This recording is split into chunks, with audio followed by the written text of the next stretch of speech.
அகதிகளுக்கான ஐநா உயர் ஆணையமான UNHCR-இல் பதிவு செய்து கொண்ட அகதிகளை மலேசியாவில் சட்டப்பூர்வமாக வேலை செய்ய அனுமதிப்பதற்கான சாத்தியங்களை அரசாங்கம் ஆராய்ந்து வருகிறது.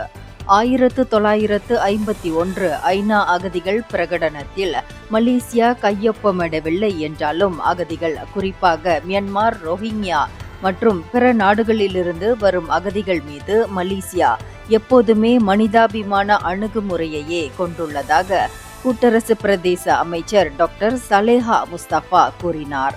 அகதிகள் மற்றும் புகலிட கோரிக்கையாளர்களை நிர்வகிப்பதற்கான புதிய உத்தரவின் கீழ் பதிவு செய்யப்பட்ட அகதிகளுக்கு சமூக உதவிகளை வழங்குவதையும் அரசாங்கம் பரிசீலித்து வருவதாக அவர் கூறினார்.